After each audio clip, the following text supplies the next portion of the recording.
इस मूवी के स्टार्ट में हम एक बैरन लैंड को देखते हैं जो कुछ अर्सा पहले बहुत से लोगों का सोर्स ऑफ इनकम थी। लेकिन इधर ही हम एक लड़के से सुनते हैं कि उसने इस लैंड को कभी ग्रीन नहीं देखा, लेकिन उसके फादर ने इस लैंड को ग्रीन देखा था और बहुत सालों पहले इस लैंड को फार्मर्स फार्मिंग के लिए यूज किया करते थे और वो लोग यहाँ पर ग्रेन्स और वीड्स उगाते थे। लेकिन फेमिन और वाटर शॉर्टेज की वजह से अब यहाँ पर एक प्लांट भी नहीं था। बहुत से फार्मर्स इस लैंड को छोड़कर यहाँ से चले गए थे, लेकिन जर्मन के फादर अर्नेस्ट अभी भी इस होप में थे कि ये लैंड एक न एक दिन जरूर ग्रीन हो जाएगी और अर्नेस्ट को अपने ऊपर पूरा बिलीव था। लेकिन इस काम के लिए उसे पानी की जरूरत थी जो इस एरिया में बिल्कुल भी नहीं था। इस एरिया में इस वक्त लोग पानी के लिए एक दूसरे को मार भी सकते थे। और इसी के साथ हम मूवी के सीन में देखते हैं कि दो थीव्स एक छोटे से रूम का लॉक तोड़ने की कोशिश कर रहे हैं और यहाँ अर्नेस्ट उन्हें देख लेता है और दोनों को ही शूट कर देता है। और अब जब वो रूम अर्नेस्ट खोलता है तो वहाँ पर एक पुराना वाटर पंप दिखता है और जैसे ही अर्नेस्ट उसे चलाने की कोशिश करता है तो वो काम करना छोड़ देता है क्योंकि उस जमीन के नीचे अब बिल्कुल भी पानी नहीं था जिसे वो मोटर पंप करती। और अब इसके बाद वो दोनों यानी जर्मन और अर्नेस्ट वाटर डीलर्स के पास जाते हैं क्योंकि इस डेजर्ट में सिर्फ एक ही वेल था जिसमें से पानी आता था और जो लोग इस वेल में से पानी निकालते थे यानी जिन लोगों का ये वेल था वो यहाँ की गवर्नमेंट समझी जाती थी और इन लोगों को वाटर डीलर्स कहते थे। अब अर्नेस्ट उस वाटरमैन से रिक्वेस्ट करता है कि वो थोड़ा सा पानी उसके लैंड के एक छोटे से पार्ट को कल्टीवेट करने के लिए दे दे, लेकिन वाटरमैन अर्नेस्ट से कहता है कि वो उसे पानी तो दे देगा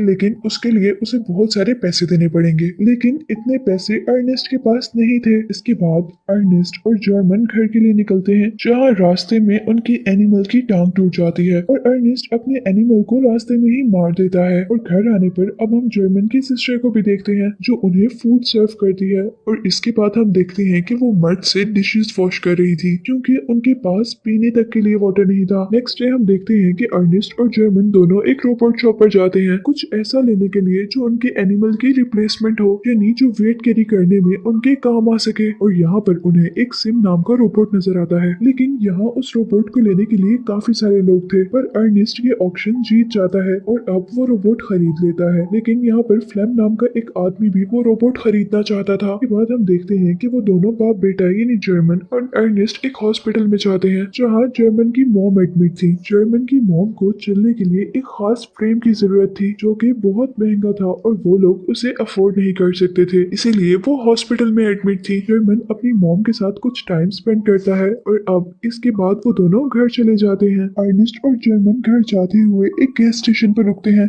जहाँ अर्नेस्ट अपनी प्यास बुझाने के लिए पेट्रोल पीता है और यहीं पर उन्हें एक कपल मिलता है जो उनसे पानी मांग रहा था और साथ ही वो अर्नेस्ट से रिक्वेस्ट करता है कि वो उनका बेबी ले ले। वो अपने बेबी को सेल करना चाहते थे क्योंकि उनके पास इतने सोर्स नहीं थे कि वो अपने बेबी की टेक केयर कर सके। यहाँ अर्नेस्ट उसे एडवाइस करता है कि तुम अपने बेबी को सेल ना करो और वो उसे कहता है कि मैं तुम्हारी पानी से हेल्प कर दूंगा। और यहाँ ये लड़का अर्नेस्ट को उसकी बेटी के सीक्रेट रिलेशन के बारे में भी बताता है और फिर अर्नेस्ट घर जाने पर अपनी बेटी से ये सब कुछ पूछता है और वो लड़की सब कुछ मान जाती है और वो अपने फादर को कहती है कि आप मेरे फ्रीडम को खत्म नहीं कर सकते, मैं आपसे नफरत करती हूँ। और इस बात पर अर्नेस्ट को बहुत ज्यादा गुस्सा आ जाता है और वो उस लड़की को रूम में लॉक कर देता है। इवन वो उसके रूम की विंडोज को भी सील कर देता है। एक दिन अर्नेस्ट और जर्मन देखते हैं कि उनका रोबोट वहाँ पर नहीं है, किसी ने उनका रोबोट चुरा लिया था। अर्नेस्ट को लगता है कि उसका रोबोट फ्लैम ने चुराया है जो उस रोबोट को पहले से खरीदना चाहता था। दूसरी तरफ अर्नेस्ट को वाटरमैन पकड़ लेते हैं क्योंकि उनको लगा था कि अर्नेस्ट ने उनकी वाटर सप्लाई चुराई है। जहाँ वाटरमैन उसे एक जोर का पंच करता है जिससे वो नीचे गिरता है और बेहोश हो जाता है। और अब जब अर्नेस्ट को होश आता है तो तब रात हो चुकी थी। अर्नेस्ट वाटरमैन को बताता है कि उसने पानी नहीं चुराया, लेकिन वाटरमैन उसकी बात ना मानते हुए उसकी पिटाई शुरू कर देता है और यहाँ दोनों में फाइट होती है और आखिर अर्नेस्ट अपनी राइफल लेने में कामयाब हो जाता है।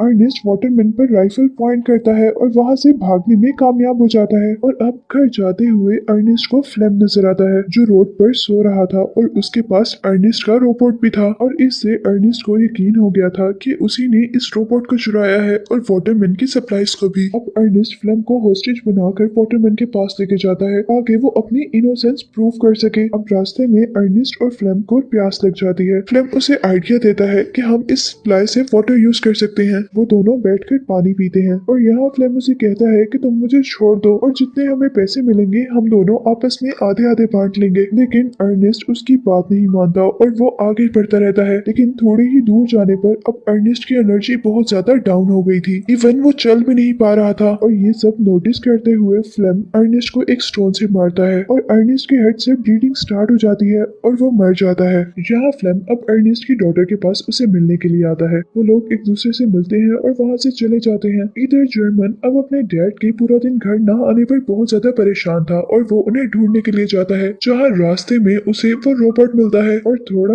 आगे जाने पर उसे पता चलता है कि उसके डैड की डेथ हो गई है। वो अपने डैड की डेथ के बारे में वाटरमैन को बताता है और सारे लोग ये समझते हैं कि उसके डैड की डेथ की वजह वो मशीन है, यानी वो रोबोट है। और इसके बाद हम देखते हैं कि फ्लेम उनकी लाइफ में आ जाता है और वो अब उनकी फैमिली का हेड था। और अब जब जर्मन अपने फादर के डेथ पर बहुत ज्यादा गुस्से में उस रोबोट को मार रहा होता है तो तब उसे काम डाउन करने के लिए फ्लेम वहां पर आता है। वो लोग बातें करते हैं और यहाँ फ्लेम जर्मन को बताता है कि वो उसकी सिस्टर को पसंद कर और वो उससे शादी भी करेगा। और यहाँ अब जर्मन भी उनके रिलेशन को एक्सेप्ट कर लेता है। नेक्स्ट सीन में अब हम देखते हैं कि फ्लेम अब वाटरमैन से मिलता है और फ्लेम वाटरमैन से कहता है कि वो अर्नेस्ट के लैंड पर वाटर सप्लाई करे और वाटरमैन अब उसके इस आइडिया पर हंसने लग जाता है। लेकिन जैसे ही फ्लेम उसे बताता है कि अर्नेस्ट को भी उसी ने मारा है और अब वो वाटरमैन को थ्रेट करने के लिए यानी डराने के लिए एक नाइफ निकालता है और अब वाटरमैन डर कर उसकी बात मान लेता है। और अब उस लैंड में जैसे ही पानी आता है तो सारे लोग बहुत ज्यादा खुश हो जाते हैं। फ्लेम उस लैंड को कल्टीवेट करने के लिए दिन रात मेहनत करता है और कुछ महीनों बाद वहाँ पर चीजें उगना शुरू हो जाती हैं। इसके बाद वो लोग काफी खुश थे। फ्लेम जर्मन की सिस्टर से शादी कर लेता है और वो भी अब जर्मन और उसकी सिस्टर के साथ उन्हीं के घर पर रहता है। नेक्स्ट सीन में हम देखते हैं कि फ्लेम के पास बैंक से कुछ लोग आते हैं और वो उससे कहते हैं कि अर्नेस्ट ने हमसे एक बहुत बड़ा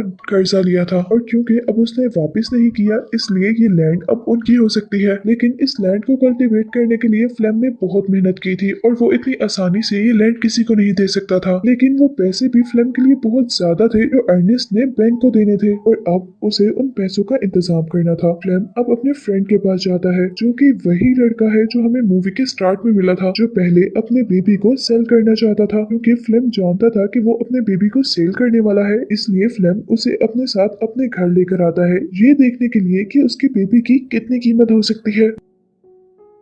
लेकिन यहाँ पर फ्लेम को पता चलता है कि वो लड़का अपने बेबी की डील पहले से ही कर चुका है और अब जैसे ही वो लोग उस बेबी को लेने के लिए आते हैं तो फ्लेम अपने फ्रेंड को शूट कर देता है और वो उस बेबी के पैसे रख लेता है। और इसी दौरान जब फ्लेम शूट कर रहा होता है तो एक बुलेट उस रोबोट को भी लग जाती है जिसकी वजह से उस रोबोट में कुछ डिफॉल्ट आ जाता है और उसका ऑटोमेटिक सिस्टम ऑन हो जाता है और इस वजह से वो रोबोट अपने मैन्युफैक्चर हाउस में चला जाता है। नेक्स्ट डे फ्लेम वो पैसे बैंक को दे देता है जो पैसे उसने उस बेबी को बेच कर लिए थे और यहाँ जेरोम को लग रहा था कि फ्लेम ने उस रोबोट को बेच दिया है और उससे मिलने वाले पैसे बैंक को दिए हैं, इसलिए किसी को शक भी नहीं था कि फ्लेम ने मर्डर किया है। और अब दूसरे सीन में हमें दिखाया जाता है कि वो रोबोट बॉर्डर के पास अपनी मैन्युफैक्चरिंग कंपनी में चला गया है और अब उस मैन्युफैक्चरिंग कंपनी का जेरोम के पास फोन आता है और वो उसे इन्फॉर्म करते हैं कि रोबोट उन तक पहुंच गया है। ये सुनते ही जेरोम बहुत ज्यादा हैरान होता है क्योंकि उसे फिल्म ने बताया था कि वो रोबोट तो उसने बेच दिया है। और फिर जेरोम उसी दिन फ्लेम से उसके बारे में पूछता है कि क्या तुमने रोबोट बेच दिया। लेकिन इस बात पर फ्लेम को बहुत ज्यादा गुस्सा आ जाता है। फ्लेम के गुस्से को नोटिस कर जेरोम एक मिनट के लिए खामोश हो जाता है और फिर वो उनसे कहता है कि मैं शाम में अपनी मॉम से मिलने के लिए जा रहा हूँ। लेकिन असल में उसका प्लान कुछ और ही था। वो उस मैन्युफैक्चर सेल में जाने के लिए बॉर्डर क्रॉस करना चाहता था। बॉर्डर पर पहुंचने तक फौजी उसे बॉर्डर क्रॉस नहीं करने देते क्योंकि वो इस काम के लिए बहुत छोटा था। लेकिन यहीं पर उसे एक लड़की मिलती है जो उसे कहती है कि मैं तुम्हें बॉर्डर क्रॉस करवा सकती हूँ और वो लड़की उसे एक चिकन वैन में बिठाती है और फिर बॉर्डर क्रॉस करने के बाद वो दोनों दोबारा मिलते हैं। इस मैन्युफैक्चरिंग सेल में पहुंचने पर उसे उस रोबोट के सारे फंक्शंस दिखाए जाते हैं जिसमें एक फंक्शन सीसीटीवी फुटेज भी था। जिस फुटेज को देखते हुए जेरोम को पता चलता है कि उसके फादर की डेथ कैसे हुई थी, यानी अब जेरोम ये जान गया था कि उसे फ्लेम ने मारा है। वीडियो देखते हुए वो बहुत ज्यादा इमोशनल हो जाता है। अब शाम में वो घर जाता है लेकिन फ्लेम से इस बारे में कोई बात नहीं करता। अब नेक्स्ट सीन में हम देखते हैं कि जेरोम और फ्लेम शिकार कार के लिए जाते हैं, जिसके बाद जेरोम अपने फादर की राइफल अपने बेड के नीचे छुपा देता है और खाने के टेबल पर फ्लेम से कहता है कि तुम्हें रॉबी बुला रहा था, यानी वो लड़का जिसे फ्लेम ने मारा था। फ्लेम एक मिनट के लिए हैरान होता है कि रॉबी उसे कैसे बुला सकता है जबकि वो तो मर गया है। और फिर नेक्स्ट डे फ्लेम को एक लेटर रिसीव होता है जो जेरोम ने ही रॉबी के नाम से फ्लेम को लिखा था, जहाँ रॉबी उसे एक स्पेसिफिक जगह पर बुला रहा था। फ्लेम अभी भी कंफ्यूज था, लेकिन वो अब वहां जाने का डिसाइड करता है, ये देखने के लिए कि क्या रॉबी अभी तक जिंदा है। और फिर वो अपनी वाइफ से मिलने के बाद उस जगह पे चला जाता है जहाँ पर रॉबी ने उसे बुलाया था। और वहां जाने पर वो जोर जोर से रॉबी को आवाज देता है, पर अचानक एक गड्ढे में गिर जाता है और गिरते हुए उसकी दोनों टांगे टूट जाती हैं। और यहाँ अब उसके सामने जेरोम आता है। फ्लेम उसे मदद के लिए बुलाता है, लेकिन जेरोम उसे शूट कर देता है। और यहाँ मरते हुए फ्लेम को एहसास होता है कि जेरोम सब जान गया है और वो जेरोम से कहता है कि ये सब एक एक्सीडेंट था। और फिर 2 दिन बाद जेरोम घर आता है, जहाँ पर जेरोम की सिस्टर अभी भी अपने हस्बैंड का वेट कर रही थी, लेकिन जेरोम उसे ऐसा फील करवाता है कि उसे उनके बारे में कुछ भी नहीं पता। वो अपनी सिस्टर से कहता है कि उसे अपने हस्बैंड का थोड़ा और इंतजार करना चाहिए। यहीं पर वो लड़की उससे कहती है कि अब हम अपनी मॉम को घर ला सकते हैं, क्योंकि अब हमारे पास इतने पैसे हैं कि अब हम उनका वो एक्सपेंसिव फ्रेम अफोर्ड कर सकते हैं। मूवी के लास्ट सीन में हम देखते हैं कि जेरोम ने उस रोबोट की सारी मेमोरी डिलीट कर दी थी ताकि कोई भी ये सच ना जान सके, और इसी को दिखाते हुए ये मूवी एंड हो जाती